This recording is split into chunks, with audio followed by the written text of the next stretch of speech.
Welcome to an emergency broadcast. Wee. What's the big news that happened yesterday, miss? Are you aware? By the way, can we address the fact that you look like you died yesterday and were revived? I do. Let it be known, if anyone ever says I'm not, I don't sacrifice or work hard for the medium of the visual media and audio media, let it be known that they are wrong, because I got home at like 4 a.m. and I drank a lot of alcohol. And then had a can of sardines for good measure. I didn't eat all day, and then I had like a curry I made, and I was like, I'm still hungry, so I smashed a tin of sardines. There's nothing to eat in my house, so Croatian. Well, to be fair, my life is pretty rock and roll. You know what I did last night? What'd you do? Me and Rumi by ourselves watched ABC Australia and went to bed at 11 p.m.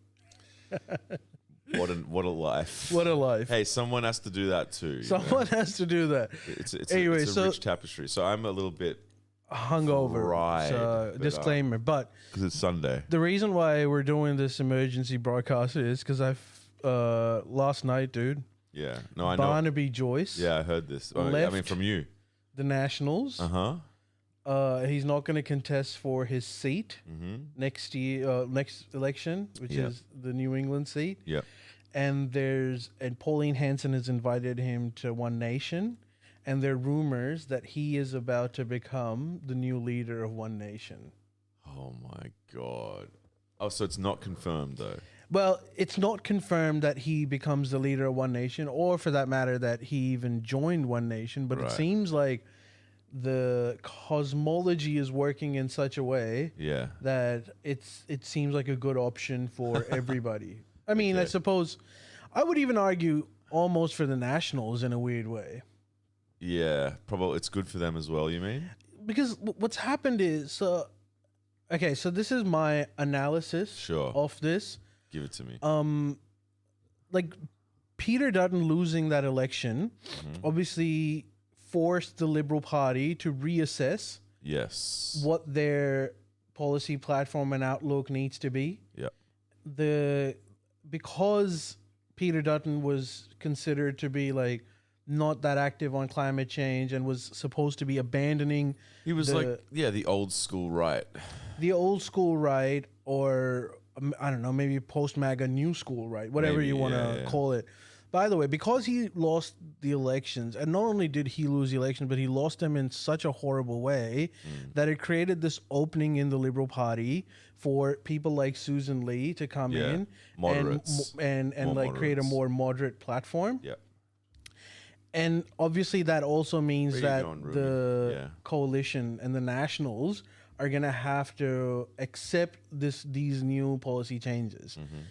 Now, Barnaby Joyce is from the old guard, and he wasn't too happy with it. And also, he's been kicked out of the leadership of the National Party anyways. Sure. So it just seems like it's... I think the Nationals would also be sort of happy with it. I mean, they're going to be sad that they lose a person that can get media attention, which is really hard to get. But there's a lot of people in the Nationals that are like, it's better to get rid of him if for like their own personal gain. So he lost his seat. No, he didn't lose his seat. He just decided. So he's claimed that doesn't want to be, like, he wants to leave the Nationals. Right. But that's the thing is like, he is the cowboy hat wearing, like, red-faced guy. Like, he is the face of, like, it's the country party and he's from the country. It's like they're inseparable. It seems insane to me. I think it's like it's a good move for him personally as well, because if you look at like the UK, what you notice is that, like in Australia, there's a thumping Labour election victory. Yeah. And it's mostly because the Conservatives in the UK are discredited. Right. And because the Conservatives are discredited and Labour has won such a big population of the vote, the Reform Party by Nigel Farage has gone up in popularity as an alternative to the Conservatives. Yeah. One Nation is experiencing a similar trend where like their popularity, not to the same level as Reform Party, but like their popularity is growing, and particularly because Pauline Hanson, is like in her 70s and stuff. So like there's no so I think from One Nation's perspective, if they can get Barnaby Joyce, he might be able to rally some extra people, kind of like Nigel Farage. Gotcha. And I think that would be a good idea, because in the next election, so this is what I also think. I think like the current Susan Lee's leadership of the Liberal Party and their attempt to moderate, is gonna fail pretty badly. I think they're gonna like get taken over. Shit. The only reason why they're still in position of leadership is because I think the analysis from the right side of Liberal Party is that the next election is a lost cause. Right. Let them take it and discredit it. Right. But like once that happens, I think you're gonna go back into like the Peter Dutton style, because Okay. This is my view. I think like this binary that the Liberal Party has is that either we go full MAGA, or we like try to cater to the teal voters. It's kind of one or the other. It is in their head. It's one or the other, but in my view, both of them are losing strategies actually. Okay. Because of the split of Nationals and Liberals, Nationals eat up a lot of those like hard right votes, which is why they lost in the last election. Right. Yeah. So it gets divided. The other thing is the Nationals is like, oh yeah, but like the Nationals, like I just think of as literally country liberals. Country liberals, yeah. But they're not liberals. They're still they play the kingmaker game. So like, okay. So I think because the Nationals exist, that's right. But if you want to move to the teal voters, it's not. The problem is like you're going to be labor budget anyway. So I think either of those strategies is a losing one. Yeah. So I think it's not that like if Susan Lee succeeds in moderating, I think they're going to still lose. However, and I thought about this last night, like if that's the case, at 11 p.m. in bed. At 11 p.m. in bed, thinking like, okay, if I was for a second in the Liberal Party think tank, what would be my strategy? Forgetting about what I think what is good for the country, but just as like if my sole objective is we want to be in power again, what's the strategy looking like? And I think you have to play the long game. There's no short solutions. Rumi does that every time. Rumi. Back. No. Back. Come on. Hey, come here. It's Come okay, on. buddy. It's okay. Come on. He's always protecting. He's so funny. Come Look on. at him. Come here. The goofy face. Up. He's he hears a noise and he wants Down. to bark. I love it. It's good. Hey, there's content, bro. He's at it. Yeah. So to continue, what I think should be the strategy is you have to play the long game. So you have to look at the next Rumi. Man, this is why it's hard to bring this fella to the pod. I mean, he's protecting. He's protecting, but he's also making noise pollution for no reason. That's true. Anyways, I'm going to quickly finish this so then you can talk and then I can get control. For sure. I wanna hear. So the strategy I think should be is that the next 3 to 6 years, what you're really looking at is, I think Australian government, like Albo, will make heavy investments in technology to basically raise productivity levels of Australia. So like if let's say we do X amount of work in 1 hour collectively, then it should be X plus 1 in 1 amount of hours. So you raise productivity. That could be through like incorporation of AI, making things. Anyway, so that's the goal. What that will do is it'll raise wages. Yep. At the moment, we don't know exactly what's going to work, but we're making a bunch of bets in productivity. And I think the next 3 to 6 years are going to be the Labor government placing those bets and hoping that it goes through. Yes. I think what Liberals should be doing is that their strategy should be for the next 6 years to complain about how Labor is misappropriating investments. It's creating zero results. And wages remain stagnant. And I'm sure that's exactly what they will But they do. need to focus on this because then in an ideal scenario for them, Labor's bets miss, right? Yeah. In which case they will be perfectly poised to take over the government with a good amount of margin. If Labor's bets actually work out, by the time you'll see effects of those, and it starts helping the Australian citizen in terms of wage growth, it'll take a bit of time. It'll take like maybe even 7-8 years in total. So if I was a Liberal Party member, what I'm trying to do is to build the pressure while the investments are being made and you're not getting results initially, and to seize power before you start getting the benefits of them. And essentially you can take credit for some of the stuff. But what is it like? Is the Liberal Party going to be the like Susan Ley teal-ish vibe, or is it going to be? No, I think like that is going to the current. They're sacrificial lamb, Susan Ley, in my view. Right. This is a lamb that is is having her moment. She thinks she's gonna reinvigorize the Liberal Party, but I'm telling you, there's people in the Liberal Party that are waiting for that moment to like, because they don't like the whole idea of like, because from their perspective, like we don't want to be Labor budget either. Yeah. You know, like, so they want to be a bit more intense, which I think is a better strategy for the long term. For them, I think like the idea of immigration and fiscal conservatism, like as in not wasting money. Well, so they say, right? I think these are their election winning issues. Yeah. And they need to like focus on this in the long terms. I think Susan Ley is going to eventually go. Yeah. If not, like, once the next election happens, she's going to lose and they'll have like the perfect reason to kick her out. Even if, let's say, miraculously the next election is kind of close and Liberal Party makes a bit of a comeback, which won't happen. But let's assume miraculously it does. So you would assume that like that would give Susan Ley breathing room. But I think she will still be taken out because she's not part of the rank and file Liberals' grand strategy.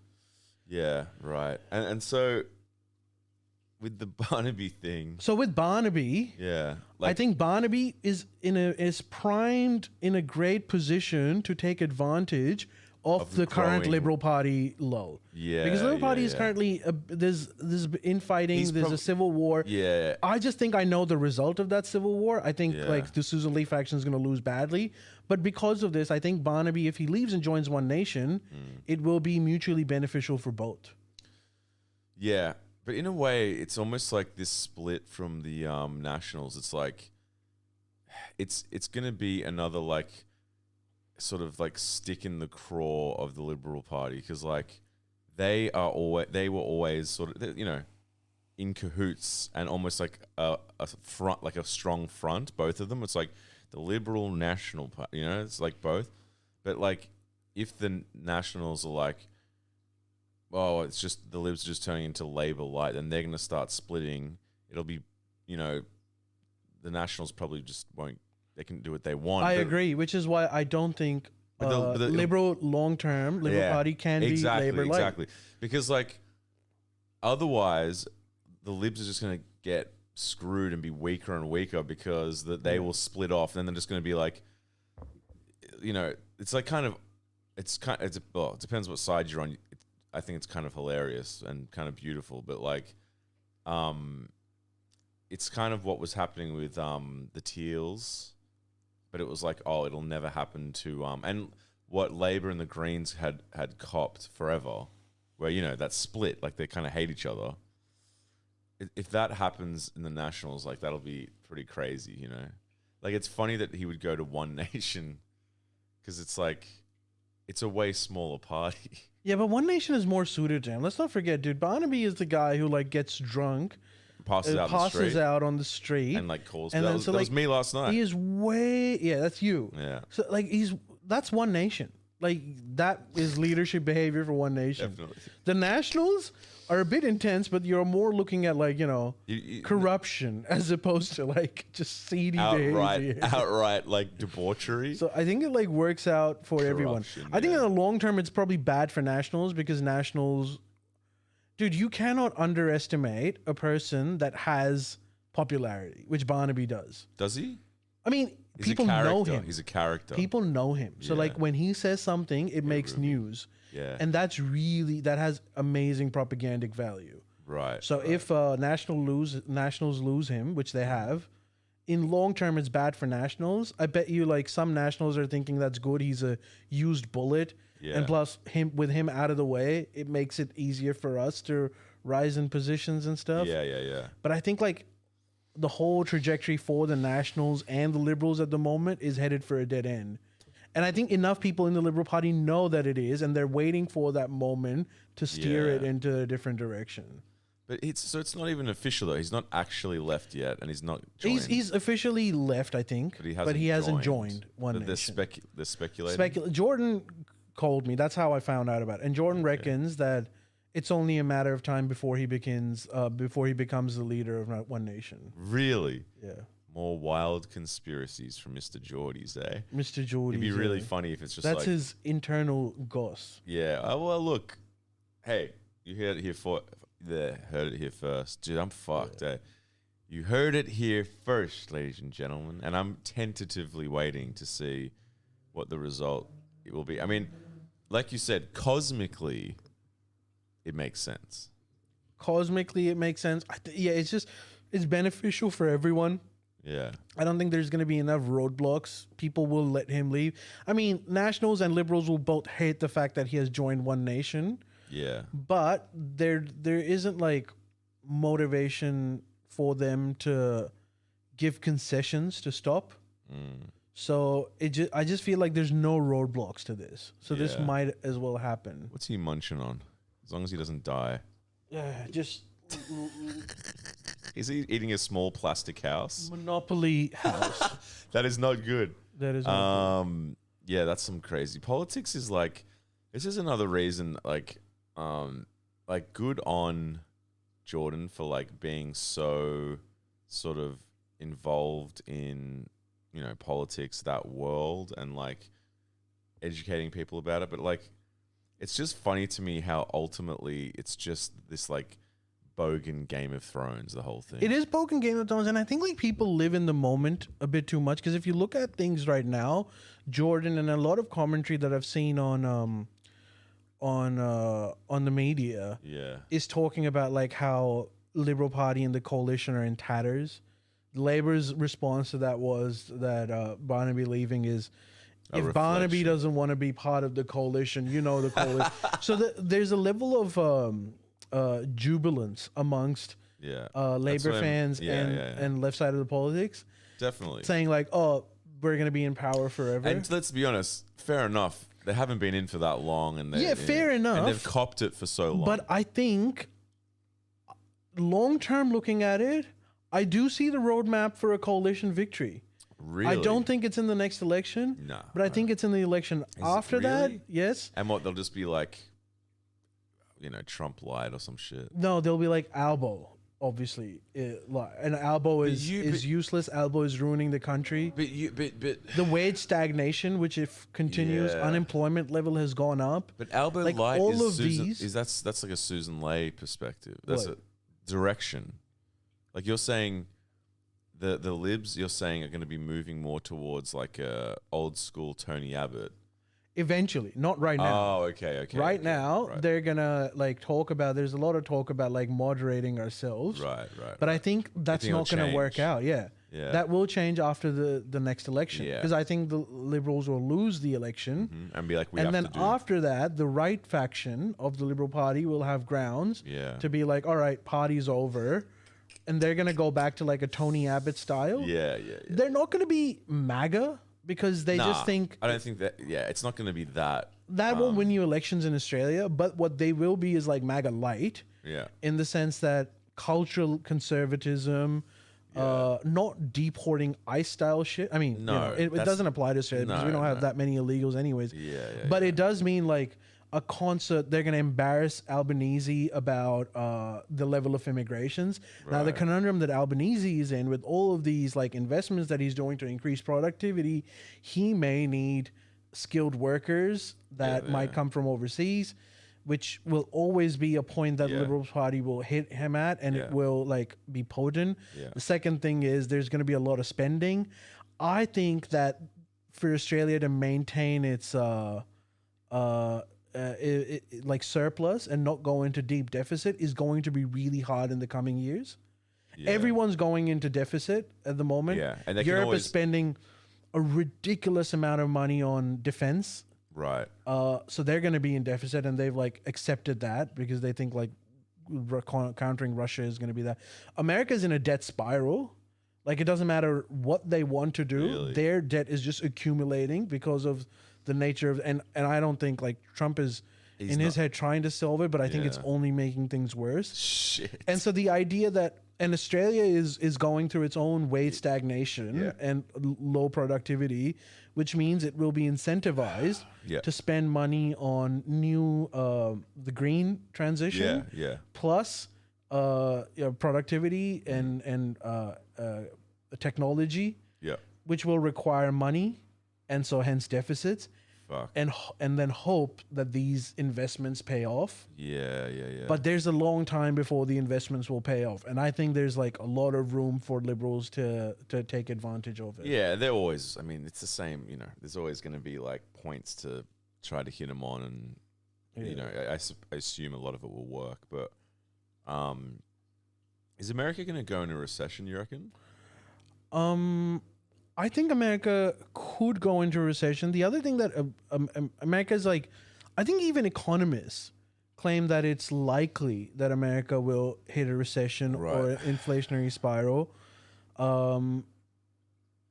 It's American economy, man. American economy is difficult to judge because, on one hand, you can clearly see that all of the investments in America are exclusively on artificial intelligence. There's nothing else that money is being invested on at the moment. Yeah. Trump's trying for them to invest on energy and stuff, but that's difficult to do, and it's like a slow moving process. So all of the money currently, this investment is being done on AI, Yeah. which has obviously inflated their stocks. And there's no results on the ground. So again, these are bets that America's making, kind of the one that Albo will make as well. Yeah. Not to that level, but these are bets that are being made. In the last 2 years, there's more investment in AI than there was in the last 10 years. Stocks are sky high, Stonks. which makes it vulnerable for an adjustment. So .com, do you remember .com bubble? Yeah. So in 2000s, early in the 2000s. late 90s, Yeah. just like AI, there was the computer technology had reached a point where everyone in the global economy was like, okay, this is the future. Now they were right about this, clearly, but that was the idea that this is the future. Then a lot of money started being invested in Microsoft, Apple, these up and coming companies that and again, it inflated their stocks and everything. And then there was something called the .com bubble burst, where the bubble burst and all of these stocks dropped. crashed. Really? Now, that doesn't mean that that's the end, like it wasn't the end of .com, Yeah. but it goes through a readjustment where a lot of like speculative money leaves. Yeah. And then the only players that are serious about it and see the long-term vision survive. So Right. companies like Microsoft, even after losing a lot of their money, were like, okay, We're still hanging in. we're going to hang in there because this is the future. And they were right. And so then they slowly built upon it.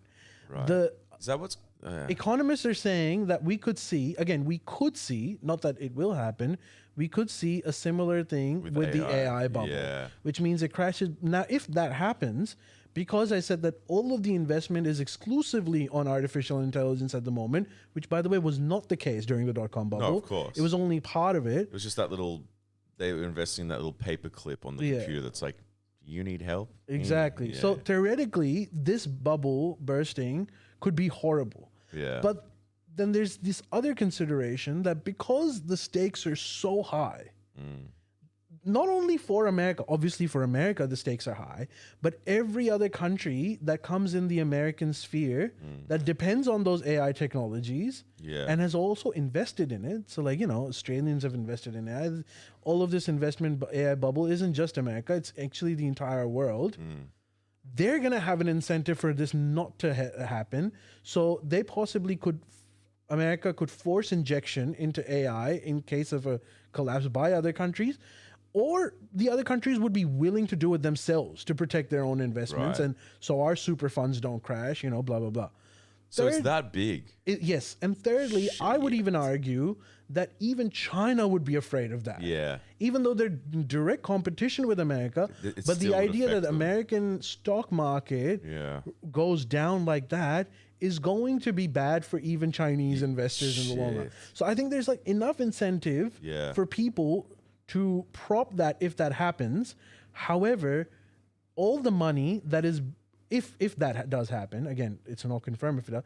Let's say there's a crash in the AI stock market. There's a huge injection of funds. The Americans do it. Everyone else does it. Where's that money going to come from? It's going to come from other areas and being redirected towards this. So those other areas are going to lose money. And so what you'll see is AI being pumped up. Yeah. Whereas like regular people, that work Sewing. and stuff, their standard of living is going to go down. Shit. And it's going to look like that you're taking money from the average Joe and giving it to Jeff Bezos Yeah. and Mark Zuckerberg, which it will be. Yeah. And so that's going to create some resentment Sure, on this yeah. other hand. But I don't know if there's any other solution. It's a shit situation. Can it just be? Will it be Trump?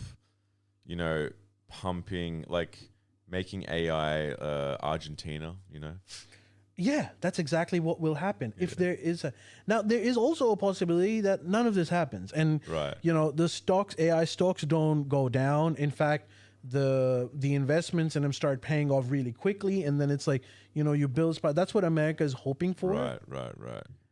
And maybe it does happen. It is Sure. my view that it won't happen. Right. I think not that again, the AI bet is fine. It's a reasonable bet that AI, artificial intelligence, is going to play a really disruptive role, and it is the future. Now, I am not denying that. I'm not saying AI is useless investment. But what I am saying is that the timeline that we have set ourselves, where how quickly this is going to happen based on the amount of investments we're putting in on data centers and blah, blah, blah. Yeah. I don't know if it's going to be that quick. And you Yeah. might see Things that- yeah. roadblocks and blah, blah, blah. And investors, particularly these speculative investments, a lot of this money in Nvidia is people putting in, those guys are so quick to go away. Right. If they see some kind of a, It's kind of like Bitcoin. yeah, it is but it's really volatile. Yeah. When you've got business people investing in a thing that have history in it and know that this is, then those stock prices are stable. But when everyone in the world realizes, oh, this is an industry that is picking up, and then they start putting in they're working at their jobs and putting money aside and buying Yeah. stocks. Yeah. That's when it becomes really unstable. That's the bubble area. Wait, you mean just When everyone's? when everyone's Yeah, investing, everyone has stock, people are buying Yeah. stocks and But that doesn't- Meta, hoping that. Yeah, I get it. I get it. So I think it would, if you were to buy AI stocks today, Nvidia, even though they're really high, and I think in the short term you're gonna see a hit. But if you go through Warren Buffett's strategy of oh, this is my next 10, 15 year investment, Totally. then it's fine. Yeah. But Yeah. yeah, a lot of people don't do that. They kind of treat it like casino. It's not. I mean, I'm useless. I haven't got investments in anything, but that's not the way to do it. Just being I want to win big now. I'll put a lot in and expect a lot in a short return. And it's that's just not really life. I think. I mean, it is, but Yeah. it's way riskier. I might be completely wrong about this. Jordan and I have a disagreement with this, where Oh, Jordan really? thinks that the Australian property bubble is so big Yeah. that it makes it vulnerable, and it's not necessarily as good of an investment today as it used to be back in the day. And he reckons these stocks and artificial intelligence, green transition, and even defense military is the way to go in the short term Right. basis. Right. He might be right. I think it's the opposite. Yeah. I think the technology stocks are really, really vulnerable at the moment. Whereas Housing solid. housing, Right. I wouldn't say solid, because his points are absolutely right. This is a Yeah. very inflated market and stuff. is. But because It's not sustainable. you can't eat Nvidia stocks, you can live in a house. Yeah. So there is a level that you will always need in housing. But anyways, true. that's and honestly, I'm not gonna say like I'm 100% right and he's wrong. No. I don't know. These are all no one really knows what happens in the future. But yeah, that's I spoke to I met this dude who like was like might be mixing our album, and he was like a young guy from like Cronulla around there, the Shire, and he's so funny, man. He was a funny guy. He was just like tradie moustache, and he had some interesting points, but he was just like basically he was just like housing. It was a bit more like Gen Z-ish, but he was like housing's gonna collapse, and then like he was like it's just not sustainable, and he's like then AI is gonna like hit everyone insanely hard. That's gonna be a whole nother challenge. He just had some interesting points. Funnily enough, he was like it was the first person I've ever spoken to that's made a cogent point saying that like he wasn't against renewables, but he said like he said that like there's a huge I'd be interested to know if it's true, but he said that there's huge levels of like PR and corruption involved in it. And he was like, I'm not against it, but he gave some examples of a few like solar plants, and he was like these are like he said that he was working on this building, and because he's a carpenter in the city, and apparently a lot of these companies, they get sold solar plants by companies, and they put a little thing on their like lift. It's like, this is a solar powered building, blah blah blah. But when he was doing the work, he realized that like basically like there's like a token solar grid on the roof. It's not even it's basically like powers like a light bulb at the top, and it's like the whole grid is just run completely from like coal and gas and shit. And he's like, this is like the whole city. He's like, he was just being like, he was basically saying like it's mainly PR at the moment and it's bullshit. And I'm like, damn. It was the first time I've heard that, and I was like, he sounded very cogent, and like, but he also wasn't like, it's crap. He was like, it's good, but it's not what people think it is at the moment. And I'm curious at how accurate that is. And he was talking about look, in this particular instance, I'm not going to claim to know exactly what's happening. Maybe he's right, maybe he's wrong. Yeah. But what I know is, man, there's a lot of vested interest in Australia to claim that this energy transition isn't going well. Right. Because, they have, because they're losing money by every time that this happens. So I don't know if this is true, but I know that there's an incentive to spread that propaganda. Having said that, that exact position that you gave is actually the position that I think the Liberal Party needs to take, which is that. But this guy wasn't. I know it wasn't. I know he wasn't. Guy, like, I think a lot of. But again, I don't know how much of that is. It's hard to say. It's hard to say, but like you've got to first ask yourself this question. Do we need to do a green energy transition or do we not? I think so. If we do need to do it, then the question isn't like, oh, is this the right strategy? It's just doing it. It's moving to the question is like, okay, is this particular strategy the most effective way to do this? Yeah. And you can have an argument in that, but just, I think, remember that this debate will be clouded by a lot of vested interests as well. I think on both sides. Yeah. Obviously the fossil fuel industry as well, but the new green energy transition economy are going to go at loggerheads. It's going to be hard to determine what the truth is. Yeah. However, I think we should still be on the side of the transition. No, definitely. I think it was just interesting to hear a perspective of someone that is involved with the manufacture of these kind of things. And so like, it's not just someone who's like, I reckon it's bullshit. It's like, what do you do again? It's like, retired, ex-butcher. It's like, well, you're not really, I don't know if it's your expertise, but like, it was just, he was a very charismatic young man. So maybe that had to, and it was just hearing sort of it from the perspective of, he's like, these are the kilowatts that this thing uses from this thing. And he's like, he might be right, dude. Like, I wouldn't be. It's not a surprising thing if that happened. And it's also not some gotcha thing. It's like, dude, yeah, maybe that is the case, but it probably won't be that in 5 years. Hopefully, Well, if something like that happens, then obviously you bring it up in the parliament and stuff, and you can have inquiries into like how this is happening. Efficiency and No one is going to be against greater transparency Yep. when it comes to this. exactly. But just like rubbishing it with no solution yeah, is only benefiting like certain vested interests. absolutely, yeah. So, yeah. but like, you know, I've heard those. You've heard those things. There's yeah. anecdotes about like, you know, massive wind farms in rural Australia that are essentially just junk. They're not being used. Yeah, he also said with the wind farms, he said he did the I don't know if it's true, but he was saying like we buy it from China, plus they have to be completely stripped or something, and like put new. You have to be like refurbished every year, and he's like, if you look at the cost and like the waste from all the rubbish, he was like, it's like way worse than coal or something. And I was like, but you know. I don't know. I've heard that as well, Yeah, where like the carbon emissions. But I'm not saying that's true. It's like I'm not. That doesn't mean it's true. It's just kind of like people tend to. I think as soon as there's corruption on like coal's side, like coal's propped up, or like people, yeah, like coal is subsidized. They're like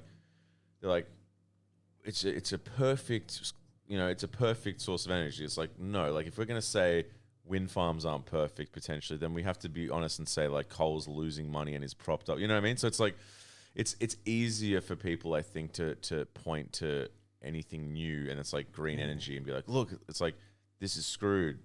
It's like in our nature to do that, but so that's not to say that these are part of the investments that I'm talking about. Yeah. So now these are investments that the government is making into potentially having our grid rely less and less on fossils and more on green transition, and actually have an overcapacity so we can produce things that are supposed to be net neutral. Yeah.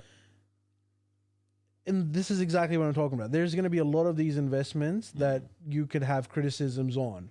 Now, I think from the Labor government's perspective, is they should pray that it works out, you know? For sure, and I think it will, and I think it's the right move.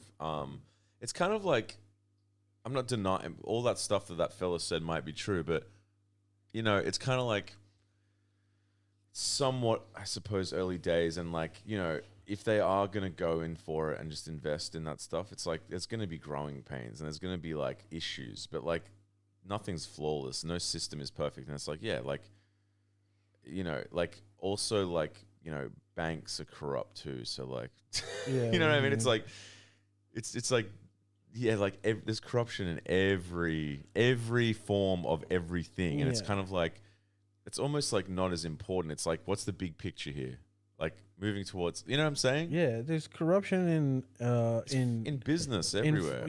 Like every kind of business, there's corruption. You gotta like have checks and balances to minimize it as much as possible. Yeah, I think the way that they're doing it personally, I think is good too, because you know they're not just like, I don't think the Labor Party hates coal, because it's like you have to. It's still whatever a huge percent of grid. So it's like they're not like the Greens. They're not like, and also like all the coal production that has slowed down.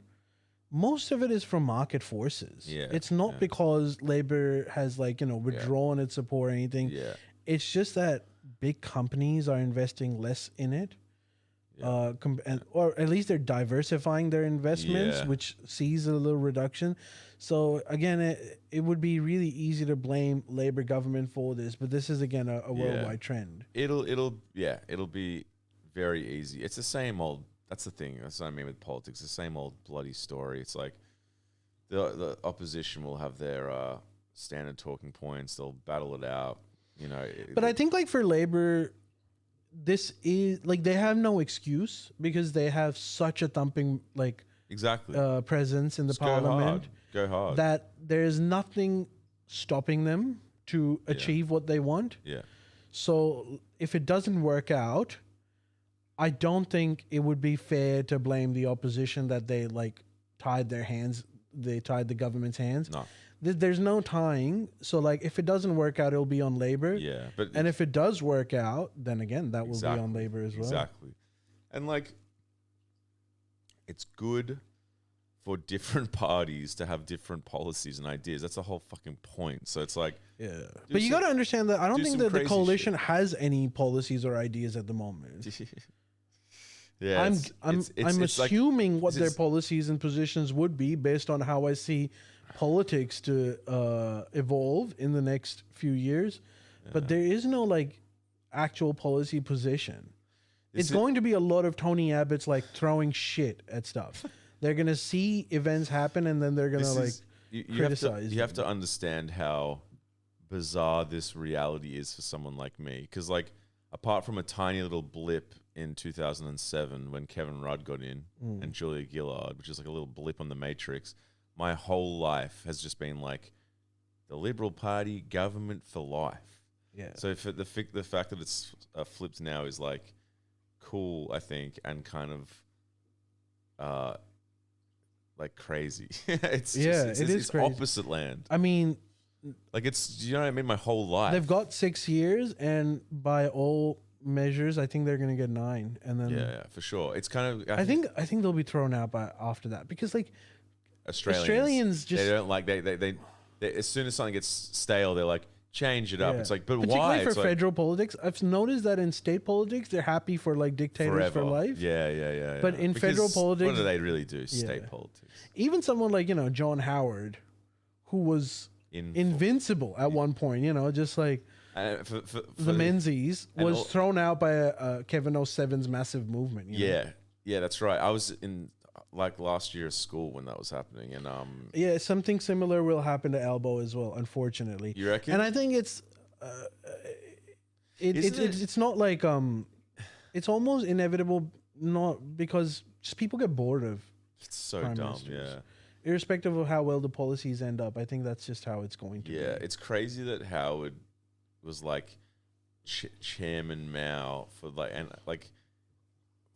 the proud accomplishment of putting a tax on everything, GST, and screwing up the housing market. It's like, what the hell, dude? I feel like I was sold such a lie because my parents liked Howard a lot. Yeah, parents would like Howard because talk about because it was the good days of well, it's not also the housing inflation. It was good then. They made a lot of money. Yeah. Like people from the generation above us became rich as a consequence. Exactly. There's people that worked regular jobs, bought a house, and then that house, the value has gone 5 times what it was, to the point where now people that shouldn't have had millions of dollars have millions of dollars of equity. Exactly. People bought investment properties. Yeah. So there's a lot of people that, for good reason, love Howard because their bottom line went up exponentially, which is great. I mean, it's not a bad thing for them. But the two consequences of that is, one, that you've got a market that's cooked and it's a bubble. Yeah. And secondly, all the benefit goes to the older generation, and young people are at a point where the starting line is just so far off. Yeah, it's bizarre. I don't know what the long-term thinking Winners and losers. Hey, while I was driving here, there's another massive story that's developing as we speak. Oh, really? Throughout U.S., there's massive protests at the moment. Really? They're always doing it now. Yeah, but now is a coordinated where throughout the country. Really? Hundreds of thousands of people in different locations. What, because of ICE? No King's protest. So they have 2 reasons to do it, the ones that I saw. Yeah. Because this is happening as we speak. Or I'm Googling it right now. One is that dude, I'm so dusty. Sorry, go on. Sorry, I know this is... No. I'm not saying... I'm just... Yeah. If anyone is this guy sucks, it's just because I haven't slept. But go on. For 10 years, he hasn't slept.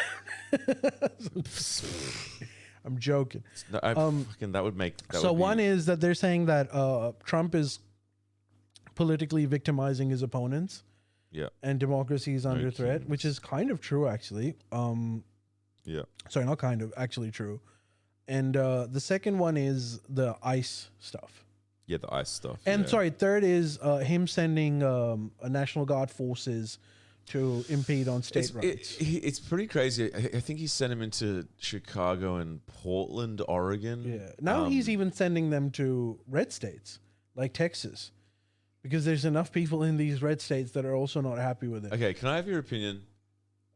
Is it justified at all, What? or is it completely insane to send the National Guard into your own? Is it like justified? I think in the US it's unjustified Yeah. because I don't think there's No a kidding. requirement at the moment. No. So do you think it's just a political move? For I him think it's to- just it's a way to like scare his opponents straight up. scare his opponents. But like, Yeah. what? What do you mean? Like his opponents aren't illegal Like immigrants. if you resist me, yeah. I will take all legal measures. As in, like, if your state resists me. Yeah. Yeah. Or like if your state resists me, but even on an individual capacity, if you resist the White House, then all hell will break loose. And it's not just you're not going to receive funding. That's part of it. Yeah. But it's also that if you resist me, Yeah. the Justice Department and all the institutions that I control are going to start looking into you and finding reasons to indict you. Dude, that's which some, like, also that's some includes, like, his own- Gestapo shit. Oh, absolutely. What happened to small government?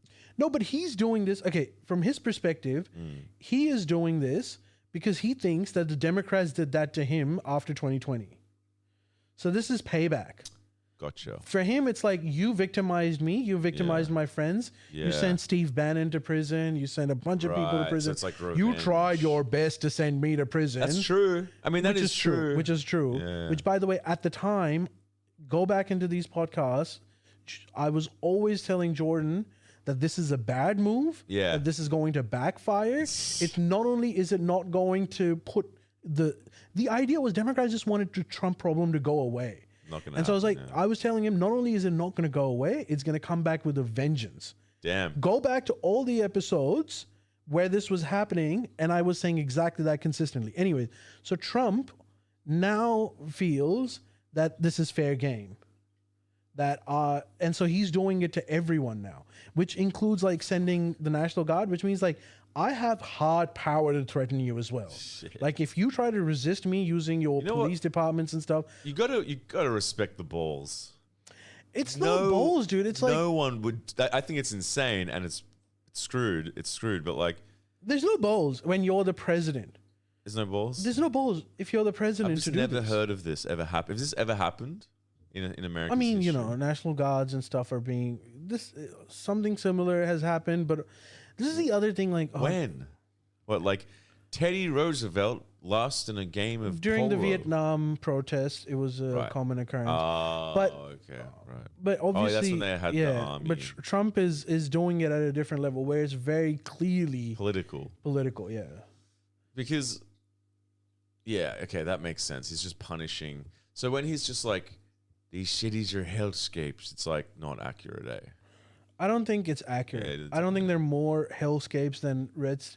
No. I think you could argue that in certain parts of the U.S. it is just hell these days because of like, you know, crime, homelessness, blah blah blah. But I don't know. The Democrats aren't responsible for it. And I don't like as Like in, he's not sending the guard into like Idaho or like Ohio or Iowa. yes, because I He's not. suppose that there's not big protest movements over there. Yeah. He's just like trying to scare people. Like protesters, Yeah. go home, otherwise you're going to get beaten up. It's so hectic. Man, It's yeah. it's like literally strongman like vibes. Like I mean, but you know, like it's not. This is not like he's not rewriting the game. It's textbook like strongman shit. Like it's kind of like Putin-esque. He's taking off the facade. just doing the Putin thing, right? Yeah, he's doing a bit of Putin-like behavior. Yeah. But it's all, to me, it seems like it's all like pageantry, and it's for sure like it's not like the government's shut down still, right there. Mhm. These guys are not even. There are no policies that, like, think about it. That like usually it's like okay, all like talking aside, it's about like boring old men passing policies on the floor of the Senate to like that's how the countries function because it's like okay, like trade, healthcare, whatever. Like now, like, that's not even happening. They're not doing anything, and it's just like this sort of like showy. It is like a TV show. It's like it looks flashy, but it's like it's nothing of substantially is happening. Do you know what I'm saying? I know what you're saying. I think like also the American politics It's crazy. is being controlled at the moment by by a TV star, a generation of 80-year-olds. right? Honestly, on both sides, to a large extent. Yeah, true. Like Schumer and stuff. Yeah, like Schumer and Pelosi's Pelosi, and even if they're They not in suck like too. front-facing positions, they're really Yeah. controlling their parties from the behind. Yeah. And I think it also applies to the Republican Party to a large extent. Yeah. Now, the thing with 80-year-olds is they do have an expiry date, which is rapidly approaching. No matter how It's gonna happen. it's going to happen. So this old's generation, yeah, he's 80 himself. Yeah. Yeah. This generation is going to die soon. It might seem like everything. And what happens after that is open. Yeah. It could be better. It could be much worse. Right. What I'm saying is like it's too soon to tell of like how this is going to all pan out. It's still like an old guard of like. There is still an old guard. The Yeah. old guard is influenced by the non-80-year-olds, Yeah. but they still are calling the shots. Yeah.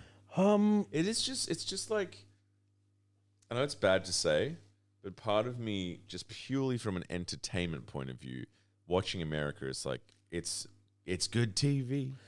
It's good TV, but man, it is. But it's bad I for don't the know, country. It's Bad for the country. I'm just But it's like, it's scary to but me. it's crazy. It's like, it's just like, you know, so much of, it's just something I didn't, this is something I didn't think I would see, you know, because America used to be, what looked to me to be quite a stable country and like quite cohesive and peaceful and shit. Yeah, it is And now- the opposite of that. It is Yeah, not it's- stable. It is not peaceful. Yeah, And I suspect this is gonna go on for a while, even for post sure. Trump. How much? Really? Yeah, who do you think is gonna replace Trump? Fucked if I know. Someone that will not unify. You're right. You can't just go post Trump and then someone Again, comes in. you have to understand. Like I said, after 2020, Yeah. all this victimization is not going to end the problem. It's going to come back with a vengeance. It's true. And You're I would right. say exactly the same thing to the Republicans. Yeah. This does not end here. You are starting it. Yeah. Like, well, okay, or you are like, you're not starting it, No, but no, you're they are. contributing it Yes, to the yes. point. Like, every action has an equal and opposite reaction. Yes. Like, that's just how it's going to Physics. work. It's So like if you think physics. that this is, everyone, when they're in a position of power, just assumes that they can maintain it forever. Maintaining power is infinitely harder than actually even getting power. So once the Trump presidency is over and a Democrat comes in, he's going to come back with or she's going to come back with a vengeance as well. And even if, let's say, a Democrat doesn't get elected and another Republican gets elected, they're going to use this. So you're just like in a collisionary course. I mean, I can imagine some Democrat coming in and being like peace and love, but like I can't see that. Even if they say he's going to claim it, he's not going to do it. Well, I definitely can't see a Republican doing that because it's like they'll be seen as weak. You know, it's like you just have to be like a hard ass. I guess. I think America needs a charter of democracy. I think they need to have checks and balances. well, not just as checks and balances. They need both the parties. I know it seems impossible at the moment because they hate each other so much, but we should really hope for an opportunity where the leadership or the establishment of both Republicans and Democrats get together and decide on new rules of engagement. That's a good idea. Yeah, which is that like, it's almost like how do we move this democracy? So what are the red lines? Because right now it's open season. It's like Trump is redefining the red lines, and the Democrats it's like are ignoring going judges on. and shit. Everything, all the red lines. A lot of these conventions, by the way, same applies to Australia as well and the UK. A lot of these things that we take for granted are conventions. They're based on like mutual oral agreement, not written down. Yes. So if there's a disruptive character, it's kind of like good sportsmanship. Yeah, And I think it would be good for the leadership of America to like, it doesn't mean you become best friends or anything, but like you just agree to basic The rules of the game. Like how violent episodes are going to be treated, Yeah. either side. Yeah. How political victimization, what are the thresholds Yeah. for the president to get involved in this? Yeah. But obviously, it just seems rather ridiculous at the moment. Like, obviously, this is not. Yeah. But like, if I was an American, I would be waiting for that opportunity to emerge, and then I would be pushing for my leadership to then do this. And I think it can only happen in a post-Trump era. I think so too. I think it's impossible to do it with Trump. Yeah, there's too much like one thing you can say about Trump is like he's kind of sensitive and like childish in a way. Like he doesn't let go of things. Like he's obviously he takes things, which is kind of childish. Cause that's what I'm saying. Like that, the 80-year-old generation has to first die. yeah. I think once they're dead, then possibly you would have this opportunity. Not to say that this will happen. Like it might not. There's no. I don't see a lot of hope in the generations below. Like they're equally as effed What do you up. mean? Who? Like sometimes there's a tendency for us to say like, once this old generation dies, the new young people, they're full of optimism, they're full of hope. No, and it's like sometimes they're more like if you look at like the youngest generation, like Gen Z, Alpha, there are every generation you're seeing a bit of a deterioration, unfortunately. Really? In what? In every regard. Really? I think. Oh, that sucks. I think like boomers were the first generation that became selfish, in my view. The generation before them were like giving. After boomers, what happened was it was selfishness plus laziness, at least with the millennials to some extent. Laziness. Yeah. And then like Gen Z is selfishness, laziness, anxiety, antisocial behavior, antisocial anxiety. Fuck. And then Gen Alpha, I think I don't like even know about from them. the looks of it, are like criminal. No, Yeah. they're not criminal. No. But Fully. you know what I mean. You see like kids now that are like, it's like. And this is like a natural progression for a society that's deteriorating. Like, this isn't like really. But like things change. And who's There have been generations before us that were like insane as well, but then environment changed, things changed. So hope. I think there's cycles and exactly. And then like the next generation will be like literally robot children. Be like they're perfect. They can make you toasted sandwiches in their stomach from a little oven. Yeah, that'll be cool. I think we will require when we fuse with robots, they'll start to improve. Hopefully, we will require a generation of people in the Western world that are that basically have to sacrifice so that the generation after them. Yeah, there's definitely going to be some challenges in the future, but I think there's always been challenges. Like they're just different challenges. It'll be like aging population, AI, all that. I mean, AI is freaking me out now because it's like,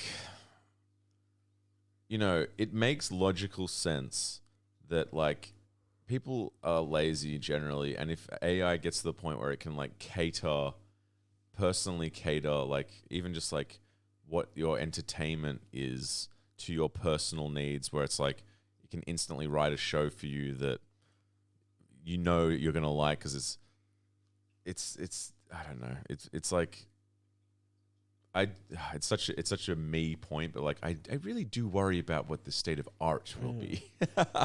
But having said that, this is again my view, might not be true, but I think like the timeline of all of that is a bit accelerated.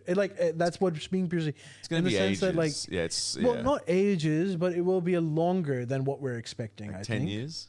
Yeah, I think something like that, 10, 15 years, to the point where AI will be incorporated in our daily lives. But the stage that you're talking about, where like AI is able to replace a majority of jobs, I think that'll be. I think that is a bit further away. 50 years. No, not 50. 10. 10, 15. Because I think Shit. like the wisdom right now is that this is a matter of like 3 years or something. Yeah, it's not that quick, but like I think like it's going to start to what do you call it, like sort of undermine and like corrupt or cheapen things already, as it's already doing, just like like bringing dead people back to life for meme videos. It's like ethically, Yeah, you heard what Robin Williams' daughter said about that. yeah, but it's true. It's like ethically, I feel like as soon as a new technology comes, it just goes to the lowest common denominator. Like the internet was invented. What came straight from that? Porn. And it's like, it's always goes to like the lowest common denominator, and it's gonna get like, I think we haven't even. There is some resistance. We're about to hit some new lows right now in the U.S. Yeah. The U.S. government is spending a lot of money to help these technology companies to build data centers. Okay. And these data centers, we've spoken about this on the pod a few months ago. Yeah. But essentially, these data centers require electricity the size of like entire cities. So one data center will need as much energy as like the city of Seoul, for instance. Fuck. So your capacity to like, your requirement for energy goes up, which means prices go up, blah, blah, blah, everything goes up. And also the government is subsidizing this. Why are they doing? Because they're thinking that this is the future. Right. Again, like all investment has dried up from everywhere. It's all AI now. Yeah. So there's one bet from the US's perspective and it better work out. But because of all of this, there is resistance from the people saying like, why are we subsidizing these AI data centers? Like, oh, this is going to transform the world. And a lot of people are like, I think you're just making like AI porn. Yeah. And I don't want to like and also spend like a chunk of my paycheck yeah. for this company to make billions of dollars for like AI porn. And also like there's something so gross to me about this idea of like information and data is the new like coal. It's a new economy. It's like, first of all, it's like it's a like, what's the word? It's completely theoretical. It's so dumb. It's like, it's not a physical thing. It doesn't even exist. It's like this bullshit. It's like an idea. It's like a theory. It's like information. It's like, I don't know. It's so, it's like the opposite of a tactile thing. It's so like, I don't know, man. I'm at the point where I just want everything to switch off, like everything. And for those, and we'd be better off for it.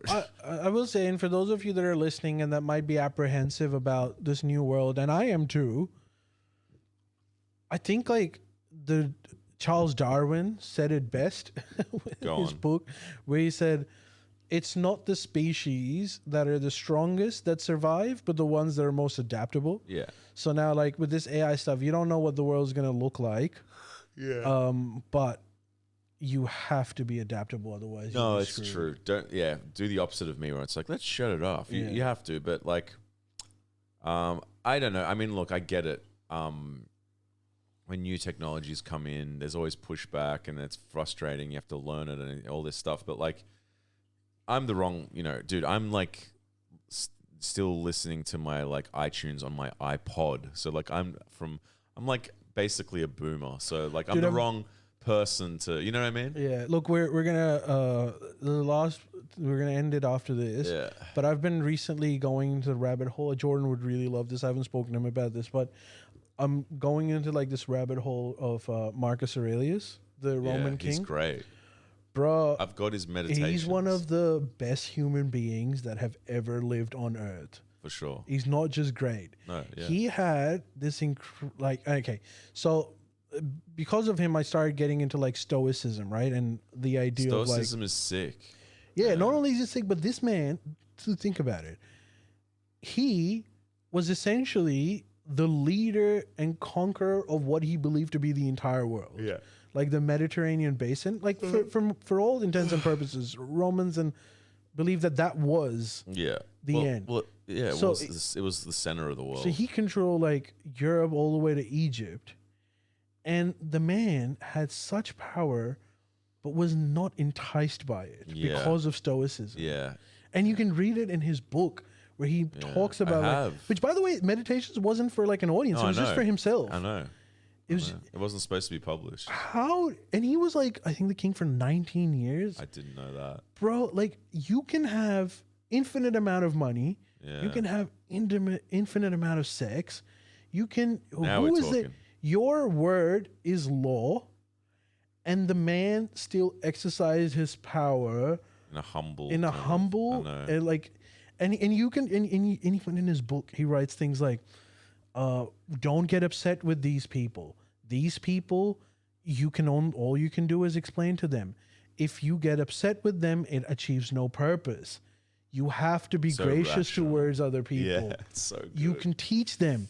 You can tell them again and again, and it is your responsibility to do it till the day you die. Just man, so epic. What? Have you just gotten into him now? Yeah, a little bit. Yeah, Bruh, get with the program. I am. I've got this getting book. with the program. I've got this now. book that's like called. It's stoic.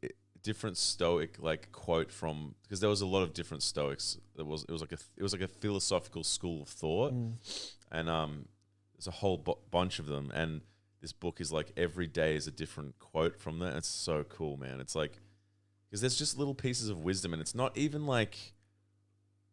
It's kind of the whole stoic thing is kind of like, it's not doing the whole thing of like being like toxic or whatever you want to call it, like just positivity, where it's like everything's fine. It's like the whole thing is kind of like, no, everything's not fine and you will suffer, but like it's basically holding morality to the highest. It's all about morality, like reality, and the effects of reality are secondary. It's like morality is first. So it's like right and wrong, the right thing to do, the wrong thing to do. And then like, but the right thing is only applies to what you can control. That as well. The idea is like, because tomorrow is uncertain. Yes. Today is the only day that you have. Yeah. And even with that, it is the only thing that you can only do things that are in your control. Like you might do something and tomorrow you get cancer and you die. Exactly. No problem. Again, uncontrollable. You just need to do the best that you can. Yeah. And like, even, I know this comes like, it's rich from Marcus Aurelius, but he says, I am a king, so I will do what is necessary for a king in the most humble capacity.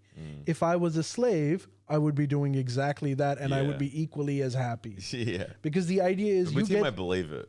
When he says it, I believe him. When he says it, I almost believe it. Because he exercised his authority like a slave for Rome, in a sense. So when he says it, there's weight to it.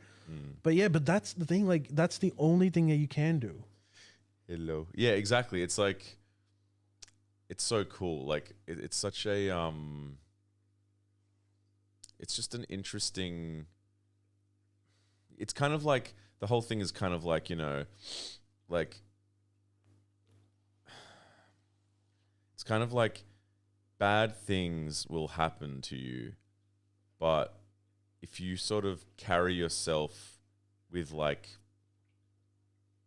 grace and pride and kind of have meaning in, like, if things hold, like, I don't know, it's like if thing, like all things hold meaning, even terrible things. Like there's sort of wisdom in those things too, you know? There's like wisdom in, as insane as it sounds, like getting cancer and dying. There's also kind of a beauty there, because it's like, well, if you get cancer, you're probably going to appreciate life to a level that no one without cancer can even get. You know what I mean? Like you appreciate life, but I think you just also have to like it's morality. Think about it as like, you know, oh, I was planning a picnic. Oh, but it's raining today. Yeah, exactly. What are you gonna do? Exactly. It's kind of like it's raining.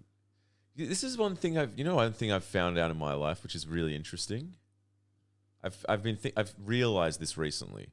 Quite often, when something goes wrong, I either learn something from it, and I would never have gotten that. I would never have learned that without a bad thing happening. And it's like I get some insights that are like valuable.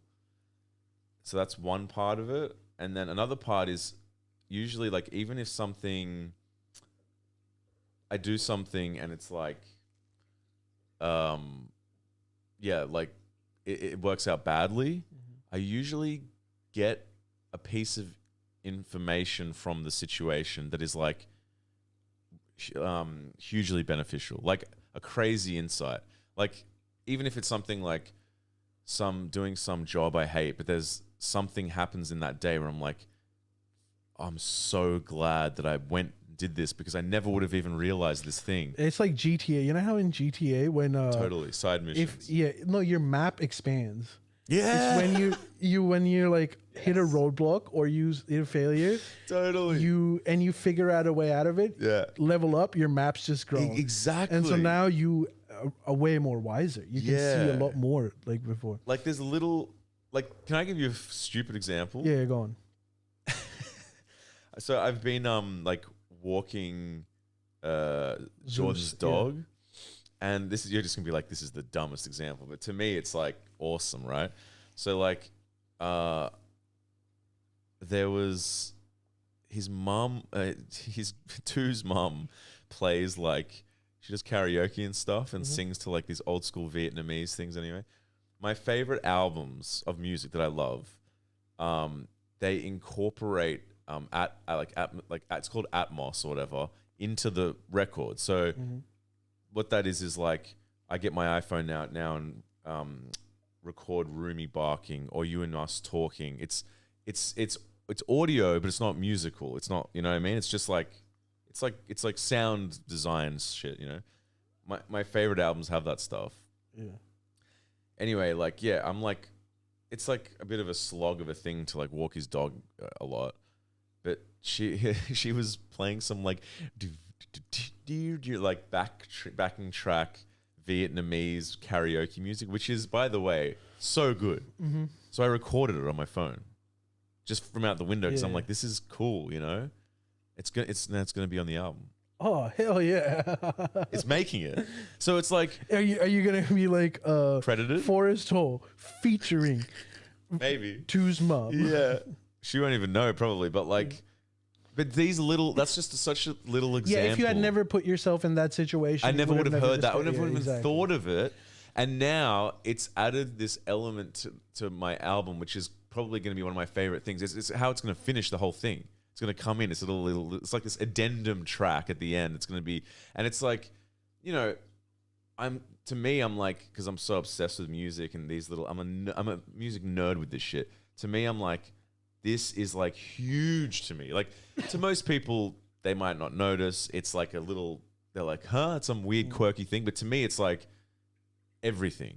It's like super important. It's like the details are super important. You had a little eureka moment. Yeah. Yeah. And that's just from something that is like kind of dumb and like a silly little like. Well, that's the job of an artist. To find brilliance in, you know, exactly. like everyday mundane stuff. Exactly. Like there's that you can find so many like brilliant moments. And another thing I've realized, it's not just doing it like that. It's also hanging out with a variety of people. So I have a few like super normie friends. Like they're like, I'm a banker and I don't, you know what I mean? Yeah. And most people would be like, most people hang out with their own people only, their own kind of people. But I've gained so many interesting perspectives of life that I would never have gotten if it wasn't for that person that I hang out with. We're completely opposite. But the insights are like profound. And like, I never would have known that or if I didn't know that person. So it's kind of like, it's a double whammy of like, cast a wide net of people, but also like, usually even in a situation that sucks, you might get some piece of gold. And then it was kind of all worth it. You know what I mean? Yeah, for sure. So that's little been nuggets. So that's been cool for me. I'm glad it is, and I think it's a lesson for everyone. Right? Beyond frustration is learning. Yeah. Thank you everyone for joining us. We will see you guys actually tomorrow. Yeah. Oh yeah, true. Yeah. Yeah. Tomorrow-ish. So enjoy the rest of your day, Thanks and we'll see you guys soon. Sorry.